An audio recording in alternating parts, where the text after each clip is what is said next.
All right, we're back to talk about meta wingers.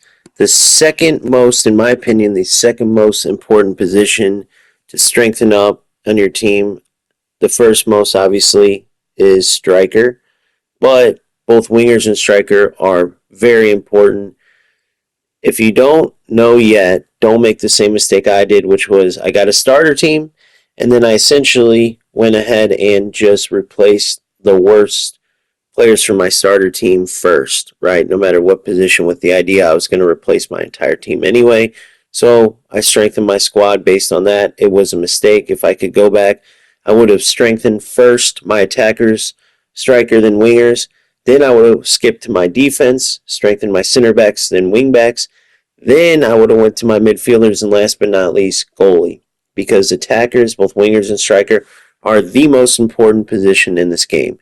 If you're using a formation with cams and strikers instead, it's not. For me, I would strongly suggest you find a formation with wingers. However, if you go that route, then do your strikers and your cams first. You must have strong attackers in this game. And when looking at which attackers to get, no matter which budget you have, you want to look at stats first and then skill set. Within stats first, you need to look at these three categories equally: pace, shooting, and dribbling. All right? You don't look at defense at all. You can look a little bit of fitness, a little bit of passing.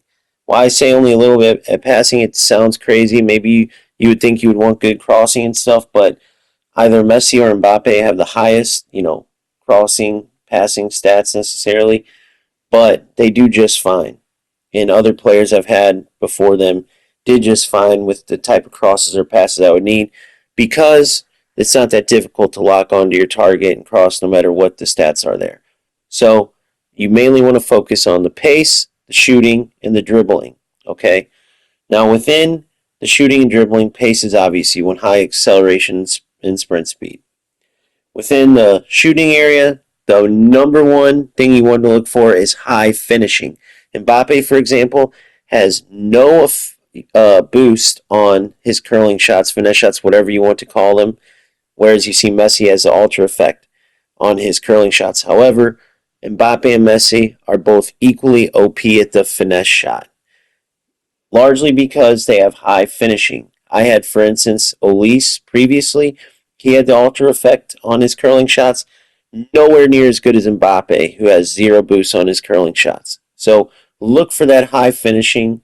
You can also look for shot power and, more importantly, attacking positioning. Long shots, pretty irrelevant. Mbappe, pretty low or mediocre, let's say, long shots, and it really doesn't affect anything. I wouldn't really look at penalties at all, right? Shot power, I would actually put that behind attacking positioning, but finishing is by far the most important, followed by attacking positioning, then shot power. Going to dribbling, it's a three-way tie. You want to look at all three of these: dribbling, ball control, agility. I'm not saying composure and reactions aren't good to have higher, but you see both Messi and Mbappe don't have the highest on composure and reactions, and they're both fantastic on the ball because they have great dribbling, ball control, and agility, right? So those three categories in dribbling. So high pace, you want high finishing, followed by high attack positioning and then shot power. Dribbling, high ball control, high dribbling, right? And high agility. Those will help you. Obviously, the dribbling part, when you have to take on defenders, particularly on the wing, the good dribbling helps, right? The more agile the player, the more you can shake and bake a defender and get to where you need to go to shoot or pass or cross, whatever it may be. The high finishing, it will allow you to pull off any type of shot with the highest percentage to score. Okay, so you need to make sure your wingers have high finishing, right? As far as the attacking positioning, that's just obviously being in the right place at the right time in the attack. Okay, so shot power. The reason why having high shot power is good is because it allows you to take these shots, these OP finesse shots and stuff like that, further out, right? And then last but not least, you do want to look at fitness, Stamina, you don't want your player running out of gas. Strength will just help them win, duels such as like an aerial duel, help them not get knocked off the ball. And then jumping, again, will help them win aerial duels. So you want to look at that a little bit. Oddly enough, you'd want to look at that before passing, in my opinion. Again, you don't look at defense. If you want to look at passing, you notice some differences. Okay, that's fine. If you're a big crosser, you could look for high crossing, right? If you want to make sure, which I typically do want to make sure I at least have one good free kick taker because in tight games it can make a difference. But I will say Messi with 82 free kicks, but ultra effect, boosts and set pieces, he's every bit as good as a higher free kick taker. Like Ronaldo's at like 88, and he's every bit as good as Ronaldo. I haven't really had like a super good free kick taker in like the 90s, but Messi scores his fair share of goals with that 82 and the boost on set pieces. So he does just fine, right? Moving on to skill sets. Again, look at those stats first. Pace, dribbling, shooting. As far as skill sets go, it is important, but not as much as stats, okay? High pace, high finishing, and then an agile player on the ball. Unless maybe you don't need an agile player, right? A lot of this stuff depends on really how you play, but at the very least, you definitely want high pace and high finishing on your wingers. I can assure you that. As far as the skill set goes, you see Mbappe, ultra effect on dribbling, that ultra effect on sledgehammer, don't sleep on that. I'm in the process of getting that built up with Messi to at least have a high effect. But what that sledgehammer does is when you overpower shots, typically they would go over or wide or whatever, it will take away the penalty for overpowering the shot. So it just gives you, again, a higher percentage chance of scoring. So that's a great boost. Don't sleep on that. Mbappe has it on ultra effect. Messi has the ultra effect on curling shots, but Mbappe's curling shots are just as OP, right? And then he has the set piece boost and the dribbling boost and ultra effect, just like Mbappe. The reason why I was showing you both is because Mbappe, as a striker with the ability to play winger, he has a little bit of different skill sets than Messi, who is a winger, right? A natural winger. So, to be honest, the important ones they both have, but other ones you can look at that overlapping down the wing, that could be a good one for making, good runs. That first touch boost could absolutely be good. I ignore the moves pretty much. Like, I think Mbappe has like ultra effect roulette maybe or something like that. Never even have used that move, right? Probably does it fantastic, but I ignore for any position, ignore the move boost, right? There's other important ones you need to get first. That head of that lion, tiger, whatever it is also good. It improves their attacking, like not positioning, but like attacking awareness, I guess you could say. So, do we know exactly how much these boosts help? No.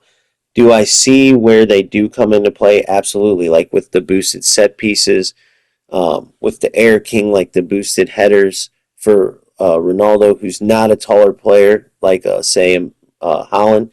Although Holland with 95 heading is every bit as strong. But you can see certain areas and certain plays where the boosts do come into play. However, the examples such as Mbappe not having any type of curling shot boost and being so OP with those because of the high finishing, that's there too. So you have to take all this information and then based on your budget, you can either A, go buy these tested and proven top level players, right? If you have enough CP or if you're someone who puts your own money in, whatever you do. But you can also get cheap beasts by looking at these stats that I'm talking about and looking at these important skill sets.